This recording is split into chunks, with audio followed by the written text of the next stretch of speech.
escola do mundo, onde eu posso ensinar e aprender. A palavra da sabedoria é a nossa EBD. Deus é o nosso diretor, o Espírito Santo nosso professor. A Bíblia é a cartilha que ensina o caminho, a verdade e a vida. Deus é o nosso diretor, o Espírito Santo nosso professor. A Bíblia é a cartilha que ensina o caminho, a verdade e a vida. Bom dia, meus adolescentes. Estamos aqui para começar mais uma lição número 4, nesse domingo, nessa manhã gostosa. Lição 4, uma vida de esperança. A gente vai continuar a nossa revista. Se você não tem a sua revista, essa daqui, por favor, entre em contato com a Ana Silvia, com a Neidinha do pastor, com o professor Marcos, comigo, que a gente vai providenciar uma revista para você. Existem algumas revistas que podem ser retiradas lá na igreja. Enfim, o importante é você não ficar sem a revista, você não deixar de acompanhar, porque é uma oportunidade única. Esse investimento é um investimento para a sua vida, não tem custo, não tem nada. E eu vou confessar uma coisa para vocês, eu estou muito feliz que a gente está recebendo novos alunos que eram da classe antiga, estão subindo agora para a UPA, e eu fico muito feliz com o João, com a Bia, né? Não vou lembrar todos de cor, mas são acho que 5, 6 adolescentes, pré-adolescentes que nós temos aí, que vão começar a participar das nossas aulas. Mas vamos lá então. Então a gente vai começar a revista, a lição número 4, uma vida de esperança. Mas antes de começar, eu vou convidar você a fechar o seu olho, para que juntos a gente possa conversar com Deus um pouquinho. Pai amado, te agradeço por esse momento, por essa oportunidade que o Senhor nos concede. Obrigado porque temos o privilégio, a honra de termos conhecimento da Tua Palavra, Pai. Peço nesse momento que o Senhor possa falar aos nossos corações, ó Pai, que eu, o Ronaldo, seja apenas um instrumento Teu, ó Pai. Que a Tua Palavra, que a Tua verdade seja aqui proclamada e dita, ó Pai. Que alcance o coração de cada jovem, de cada adolescente que está assistindo, ó Pai. E que a gente consiga juntos proclamar o Teu Evangelho. Fique conosco, nos abençoe, nos dê uma ótima aula, Pai. Em nome de Jesus é que oramos. Amém. Vamos lá, então. A gente teve 3 lições, a gente está estudando um pouquinho da vida de Jó, né? A gente vai estudar um pouco dos livros de Jó, Salmos, Provérbios, Cantares, e a gente está agora na 4ª lição referente a Jó, né? A gente aprendeu um pouco de Jó, quem era Jó, a época que ele viveu, né? E algumas coisas que estavam acontecendo com ele, né? A gente sabe que Jó foi tentado, o próprio Satanás, que Deus permitiu que isso acontecesse com um único propósito, né? Propósito de honrar e glorificar a Deus. O texto base da nossa lição é o capítulo todo 19 de Jó, tá? Mas eu queria que vocês fixassem, guardassem isso no seu coração. Os versículos 25 e 26. Eu sei que meu Redentor vive, e por fim se levantará sobre a terra. Depois, revestido este meu corpo da minha pele, em minha carne verei a Deus. Eu sei que meu Redentor vive, e por fim se levantará sobre a terra. A gente vai falar mais depois desse versículo. Mas vamos lá. Vamos ler a nossa instrução básica. Eu vou colocar no slide aqui com vocês. Vocês podem acompanhar. O ideal seria você abrir sua Bíblia, né? Hoje você tem celular, você consegue abrir. Se você não está com a sua Bíblia, você pode pausar o vídeo. Vai lá, pega a sua Bíblia ou acompanhe aqui conosco. Vamos ler juntos.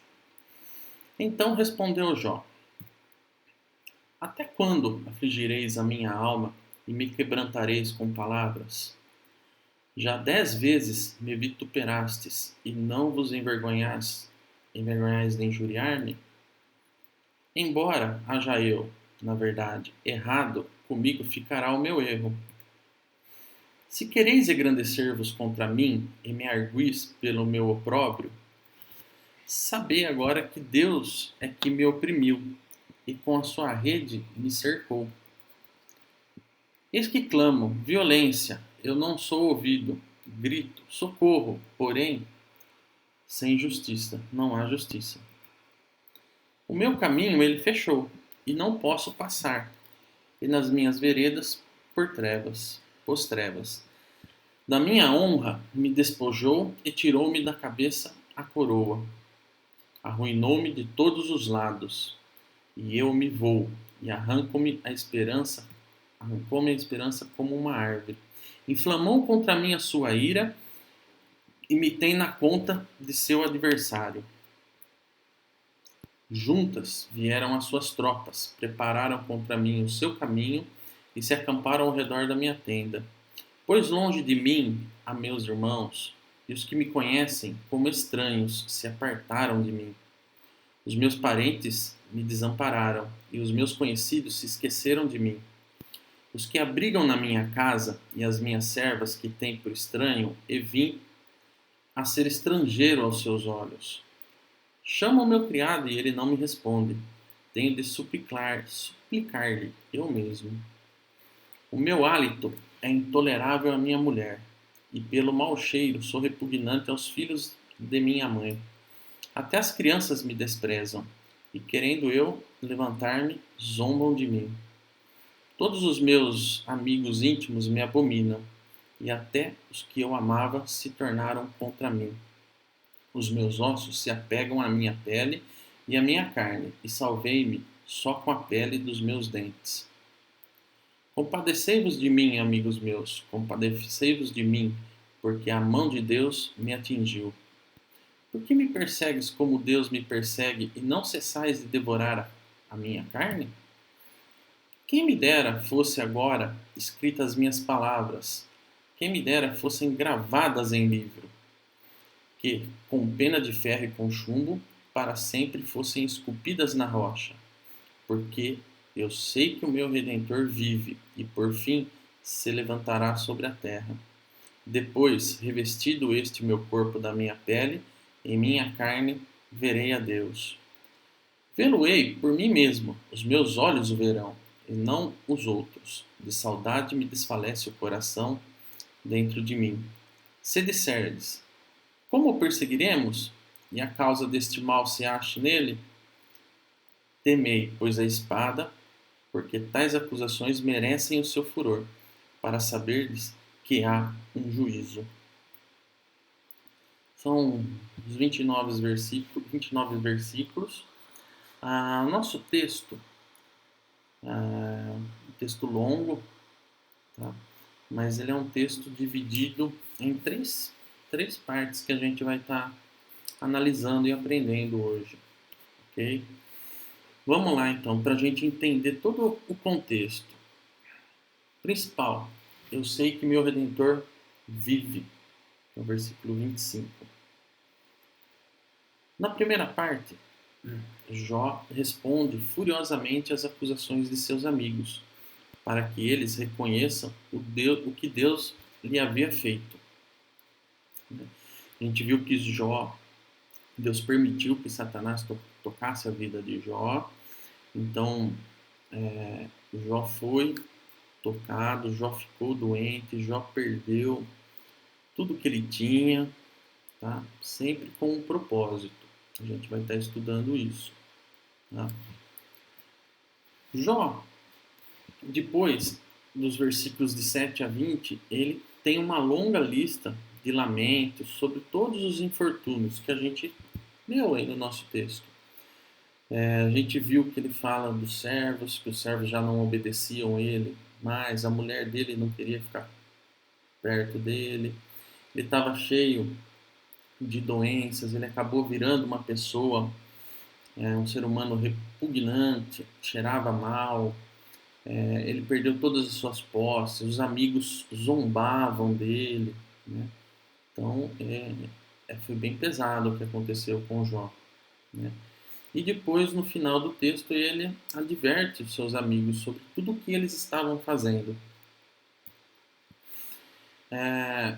Porém, ele termina todo esse relato, né, com essa afirmação maravilhosa, né, que mostra a indestrutível fé que ele tinha, né, uma fé verdadeira, uma fé salvadora, né, que mesmo em circunstâncias que ele não entendia, naquele momento ele não entendia aquilo que estava acontecendo com ele, que estava tudo dentro do propósito de Deus, do controle de Deus.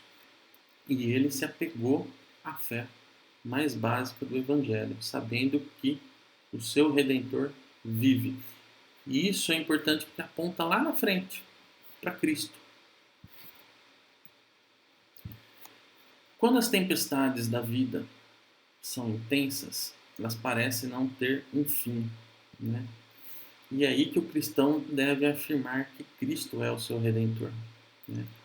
Às vezes a gente passa por dificuldades, por broncas, por percalços na escola, e parece que essas coisas não têm fim, parece que a gente não vai suportar isso.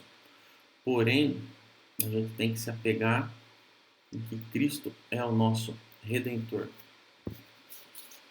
Esse era o contexto, é o contexto do nosso texto. Mas a gente está falando aqui de Jó, a gente leu Jó, né? A gente viu que as pessoas que cercavam Jó, sentiam uma certa repulsa às vezes por ele, né? Porque Jó ficou doente, né? Mas pergunto para vocês, qual que era o provável estado de Jó e suas queixas, né? A gente não sabe como ele ficou, mas ele ficou muito ruim, muito debilitado. E pesquisei aqui algumas imagens, até umas imagens feias, de algumas doenças de pele, né? A psoríase que a gente fala. Com certeza o que Jó teve foi muito superior a isso, mas só para vocês terem uma ideia. Imagina vocês conviverem com uma pessoa com esse tipo de doença de pele, né? Causa uma certa repulsa, né? São imagens fortes, né? Detalhe, hoje ainda a gente tem a medicina que permite que a gente trate todas essas doenças. E naquela época de Jó, né? As bactérias, as infecções. A gente leu num dos versículos que o hálito dele, a mulher não conseguia ficar perto dele. O corpo dele cheirava, né? É bem repulso mesmo, né? Só para a gente ter uma ideia. Às vezes a gente fica preocupado com uma espinha que nasce de manhã, a gente tem que ir na escola, no trabalho, em alguma reunião, né? Você imagina isso daqui, então. Então esse era mais ou menos o estado em que Jó se encontrava.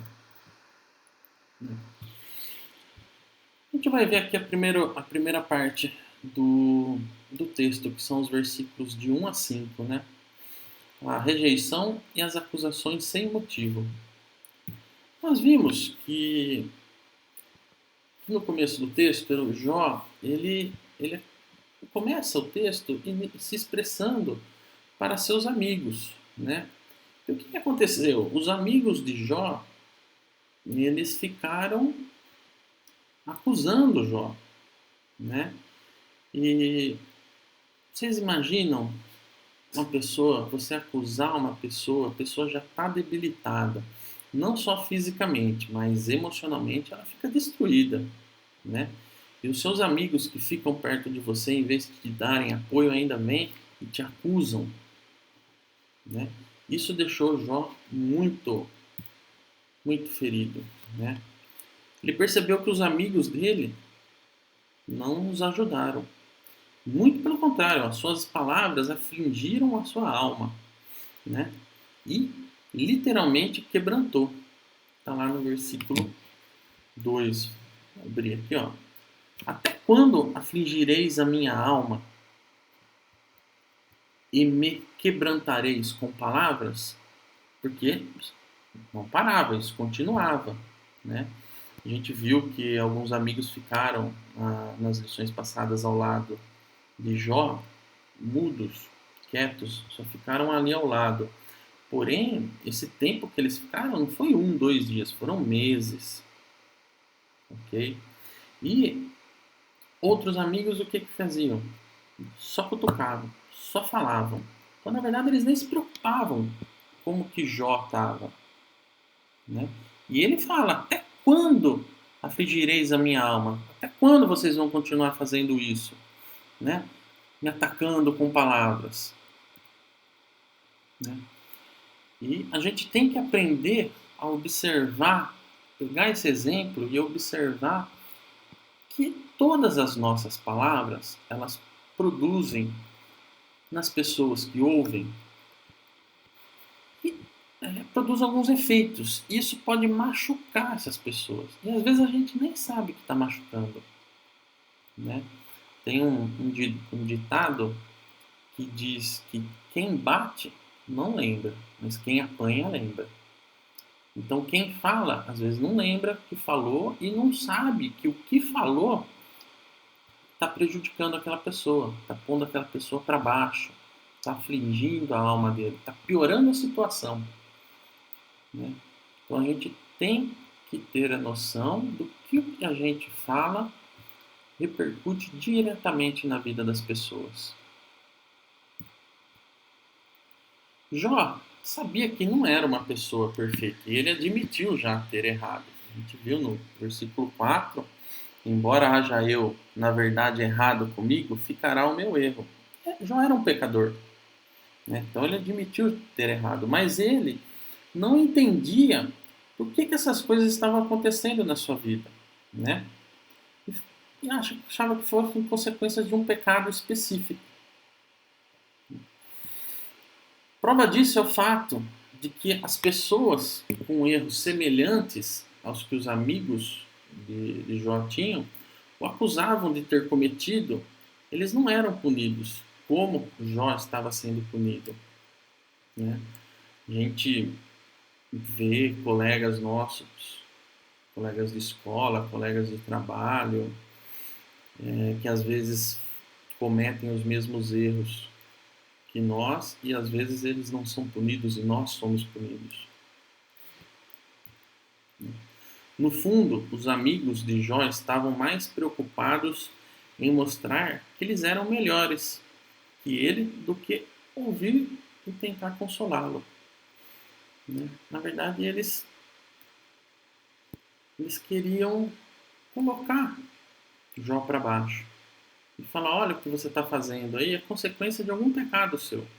Né? Eu não tenho consequência nenhuma. Né? E não, a atitude de um cristão, qual que deve ser? A gente já viu que nós temos que tomar cuidado com as nossas palavras, que as palavras machucam. E a gente tem que tentar ouvir e tentar consolar as pessoas. Continuando, sabemos que quando passamos por algumas situações de tribulação, por algum problema, seja numa briga, numa discussão, seja num problema nas aulas, na escola, com seu amigo, às vezes a gente pede a ajuda de Deus e parece que Deus não nos ajuda, né? Parece que Deus nos esqueceu. E não. A gente vai ver que existe o silêncio de Deus.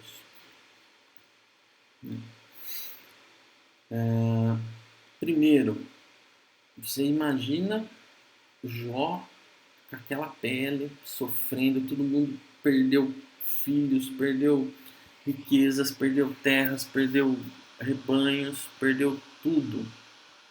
E ele questionando Deus, questionando Deus. E Deus no seu silêncio. Imaginem.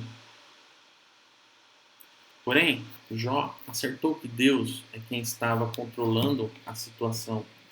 Se a gente vê o capítulo 2, vamos abrir aqui no capítulo 2, versículo 10. Mas ele lhe respondeu: falas como qualquer doida. Temos recebido o bem de Deus e não receberíamos também o mal? Em tudo isto não pecou Jó com seus lábios.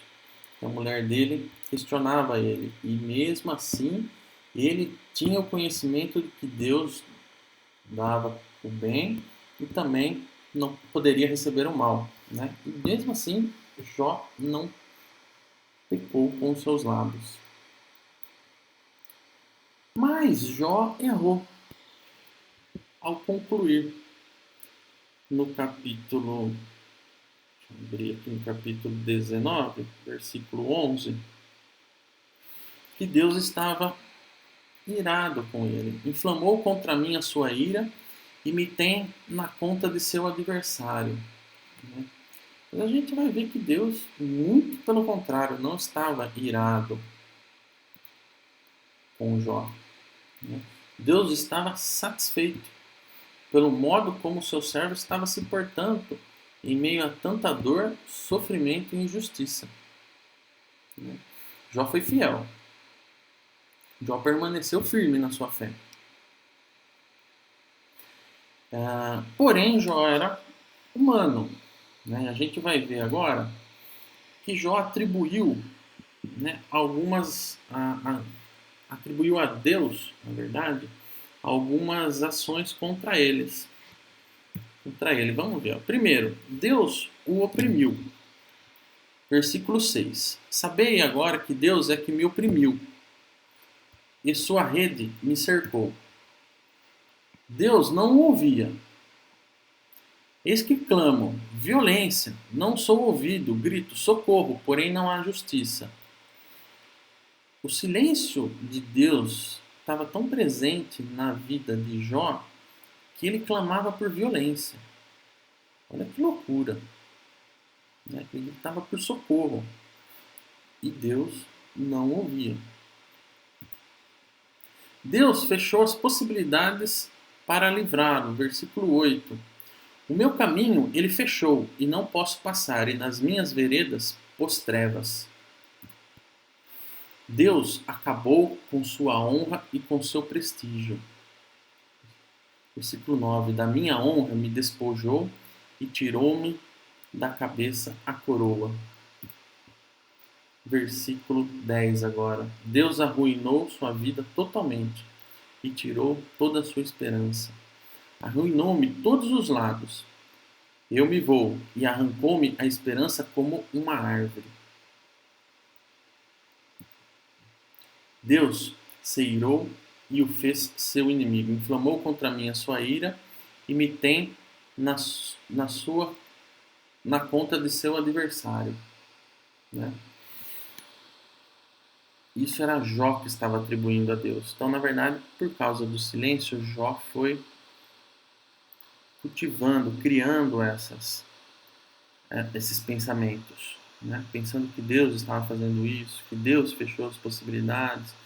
Mas a gente, conhecendo já a história de Deus, a gente sabe que Deus está no controle. Deus tem o seu propósito. E às vezes nós não conhecemos o seu propósito. Mas tudo reflete na glória dele. Sempre para refletir a grandiosidade dele.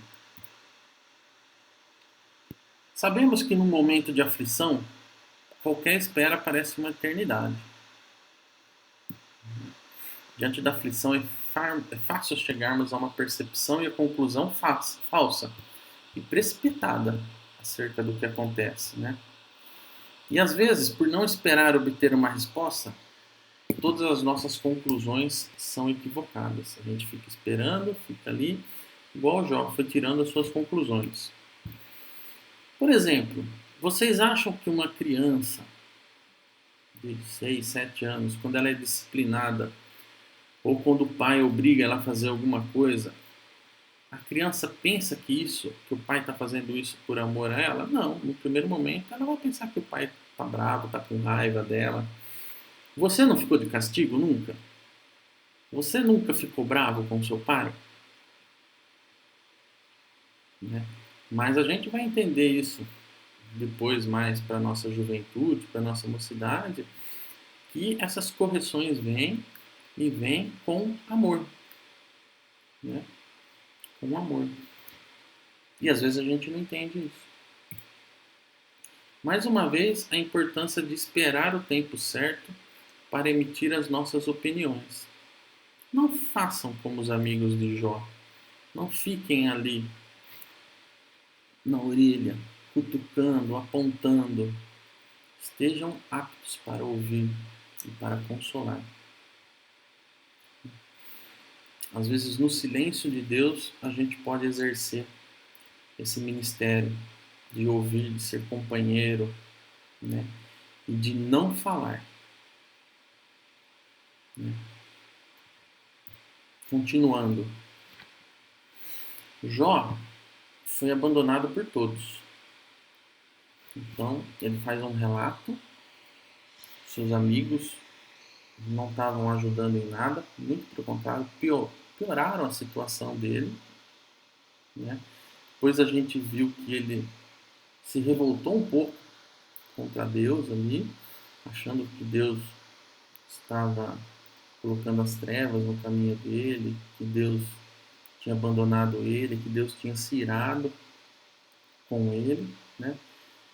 E agora a gente vai ver que, fora isso, ele ainda foi abandonado por todos. A enfermidade de Jó causava nojo, né? Eu não sei se alguém de vocês já tiveram a oportunidade de ir num asilo, né? Quando eu era da mocidade, o Marcos, o professor Marcos, a gente ia fazer algumas visitas nos asilos, a gente cantava e às vezes a gente se choca, porque as pessoas lá, elas são debilitadas, né? Às vezes as pessoas estão machucadas e isso acaba causando, né, um certo, uma sensação de repulsa. Às vezes as pessoas não queriam ir no asilo, porque olha que as pessoas estavam sendo cuidadas lá, né? Às vezes elas têm alguma doença, enfim.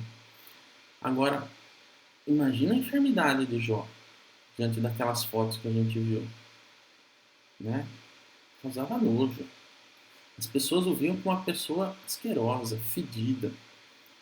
Né? Vocês já devem ter visto alguma pessoa fedida. Fica 2, 3 dias sem tomar banho para você ver. Quero ver se seu irmão, sua mãe vai ficar do seu lado.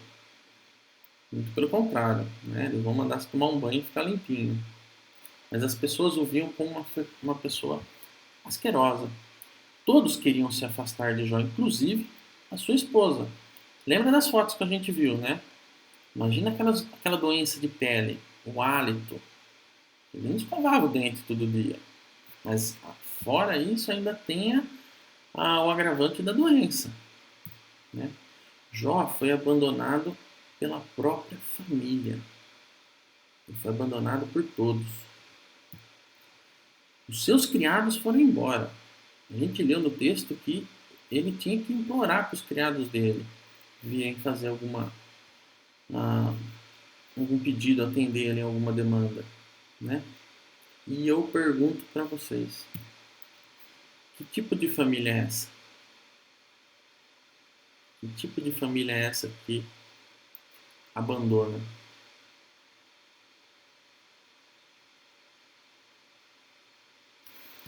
Porém, continuando no nosso texto, além de ser abandonado, Jó, ele permaneceu firme. A gente viu lá no Mente e Coração, né? Lembra do versículo 25 que eu falei que a gente voltaria a estudá-lo, falava do Redentor, vamos ver uma ação totalmente inesperada. Jó pediu por misericórdia. Versículo 21. Compadecei-vos de mim, amigos meus, compadecei-vos de mim, porque a mão de Deus me atingiu. O sentimento era de que ele morreria sem ter resposta do que estava acontecendo com ele. Ao ler o texto, a gente estudando o texto, a gente percebe que o Jó não tinha conhecimento do que estava acontecendo com ele. E o sentimento que ele tinha era esse, de que isso ele não ia descobrir. Né? Tanto é isso que um pouquinho para frente ele sugere que todas aquelas questões fossem registradas, né, fossem escritas as palavras dele, que elas fossem gravadas em livros, né, com pena de ferro e com chumbo, sempre fossem esculpidas na rocha, né, que no futuro isso um dia fosse esclarecido. Mesmo se ele tivesse morrido, pelo menos a história dele ficaria registrada ali. Né? Porém, em meio a todo esse caos, tudo isso, Jó fez 3 afirmações surpreendentes. Vamos ver essas 3 afirmações. Primeira delas, eu sei que meu Redentor vive. Versículo 25. Porque eu sei que o meu Redentor vive e por fim se levantará sobre a terra. Deus está no controle. Nada está fora do controle. O Redentor vive. E quando ele fala o Redentor vive, ele já aponta para Cristo. Tá? Lembrando que Jó viveu muitos e muitos anos antes da vinda de Cristo. Mas isso, a fé dele é baseada no Redentor, na redenção. Então ele fala, eu sei que meu Redentor vive. Outra afirmação, eu sei que ele se levantará sobre a terra. Né? Após uma, apontando para Cristo, né? Após uma aparente derrota, a morte, o nosso Redentor se levantou. Cristo foi o único que venceu a morte. Ele ressuscitou para nos dar vida. Né? E quando ele fala isso, Jó, eu sei que ele se levantará sobre a terra, ele está apontando para Cristo. Assim, Jó tem esperança de que algo iria acontecer. E essa esperança deu força para ele continuar. O seu Redentor lhe trará a vitória.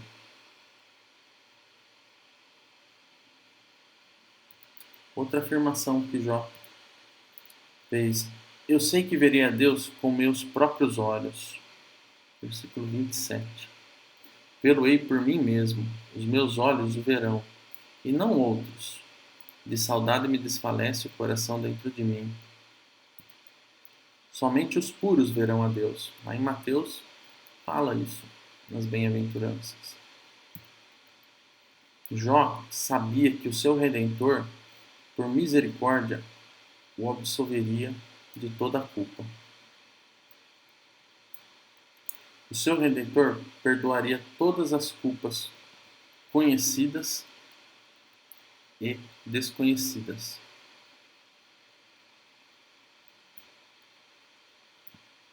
Jó conseguiu, na sua época, no meio de tanta dor, tanto sofrimento, ir além do tempo dele e nos apresentar a Jesus Cristo. Hoje a gente consegue identificar, né, a gente consegue estudar, a gente tem o privilégio de estudar a vida de Jó e ver que naquela época a fé de Jó era tão grande, tão inabalável, que ele já apontava para Cristo.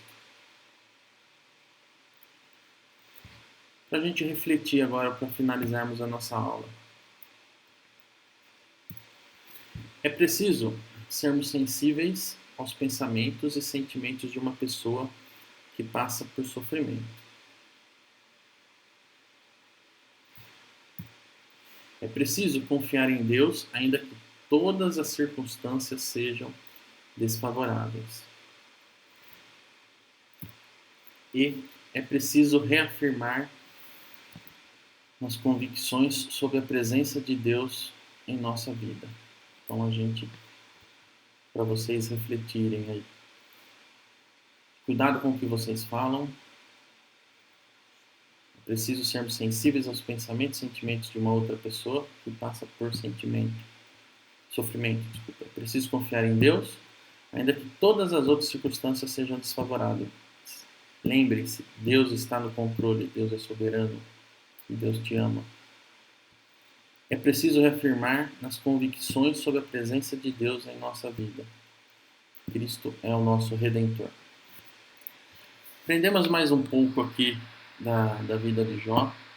Agradeço a companhia de vocês. Um bom domingo. Fiquem com Deus e até a próxima.